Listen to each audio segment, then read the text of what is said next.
Ishirahamwe ry'abakenyezi ryiyemeje guharanira imibereho n'iterambere mu Burundi SFBSP mfunyafunyo y'ururimi rw'igifaransa ryatunganije ikiganiro ku bamenyeshamakuru kuri uyu wa 24 Munyonyo umwaka wa 2023. Ntumbero y'ico kiganiro ikaba ariyo kwitegurira uruganda rw'imisi 16 yahariwe kurwanya amabi akorerwa abakenyezi n'abigeme.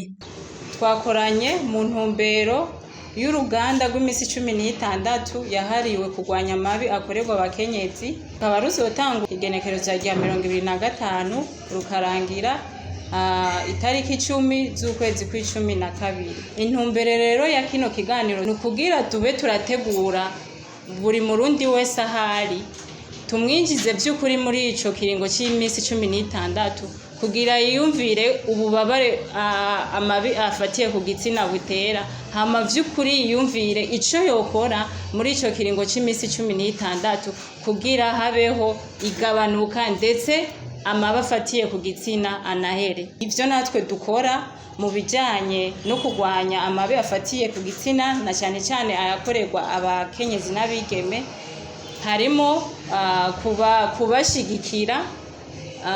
Umukenyezi wese yahohotewe turamushigikira. Dufise n'ibigo 5 vyahariwe kwakira no kumviriza umukenyezi cyangwa umwigeme yahohotewe, tukamufasha bivanye n'ikibazo afise.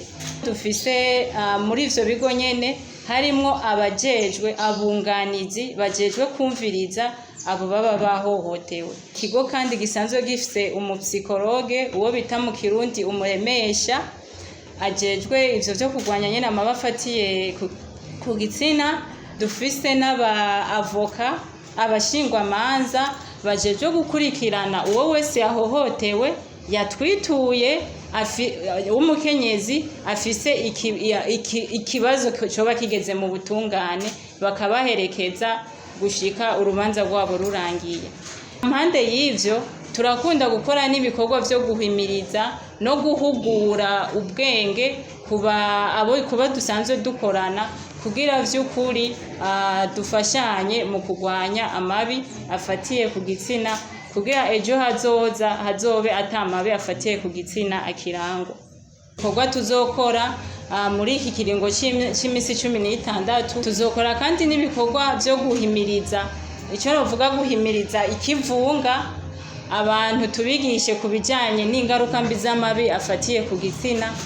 Kuri iyo mpamvu abantu bazokumva ko vy'ukuri bikenewe ko amabi afatiye ku gitsina tuyagwanya, kubera ko baziba bamaze kumva ko bifise ingaruka izi n'izi zitandukanye. Kurwanya amabi afatiye ku gitsina si vyajewe gusa, si vyawe gusa, bituraba twese, ko twese hamwe twogwanya amabi afatiye ku gitsina. Ndatera akamo kandi abigeme n'abakenyezi ubwabo ko nabone bofatiye mbere mu kurwanya ayo mabi afatiye ku gitsina, bagaharanira agateka kabo, noneho bakongera bakubahuka kuvuga birya babayemwo, bakanashengeza abo babakubagura babahohotera. Ndatera akamo amashirahamwe mvamakungu, leta y'u Burundi n'ubushikiranganji bwo gufatana mu nda ko nahone bokongereza izo ntege basanzwe bafise mu kurwanya amabi afatiye ku gitsina no gushigikira umukenyezi kugira bishoboke nawe ashobore guharanira agateka kiwe. Ku kibazo cy'uko umukenyezi ashobora kuba afise akazi aronka umushahara ariko ugasanga ataburenganzira awufise ko ukegukira uwo bubakanye, Bariza nini nahazwe ajejwe ivy'imyifato muri iryo shirahamwe yishura ati ivyo birabaho, novuga ko ari ihohoterwa rifatiye ku vy'ubutunzi. Tumaze kuvuga ihohoterwa rifatiye ku vy'ubutunzi, tubanza kuba twibaza duti mbega ni ryari tuvuga ni ihohoterwa. Ihohoterwa ni ryari? Ni igihe ukorewe ikintu akugahato mutavyumvikanye kandi ukagikorerwa kubera uri iki canke kiriya. Mu gihe uwo mukenyezi yavyumvikanye n'umugabo akemera ko umushahara wiwe uzoca kuri konte y'umugabo, ntituvyita ihohoterwa. Mu gihe naho vyabaye ku gitsure canke ku gahato, muri ico gihe harimo ihohoterwa, aca yitura ababijejwe kubera n'ibintu ivyo bica bisaba ubutungane na cyane bakabanza kubabaza ko banditswe biciye mu mategeko hama bagaheza bagakemura ico kibazo cyabo. Natwe ngaho ico dukora turamwakira ico kibazo mu gihe gikeneye ubutungane tuca duheza tukamushikiriza abo bavoka ico kibazo bakagikemura. Mu gihe twumvise ko vyabaye ku gahato batavyumvikanyeko n'umugabo wiwe. Nayo ku kibazo cyuko atamashirahamwe aharanira agateka k'abagabo ahari kandi biboneka ko nabo nyene bahohoterwa, naho nyene aratanga umuco. Ntitwobihisha ko agateka k'abagabo nabo gahungabana. Vyukuri ihohoterwa rifatiye ku gitsina, bavuze ku gitsina ni gitsina gabo canke gitsina gore, bivuze ngo bose ayo mabi arahura nayo.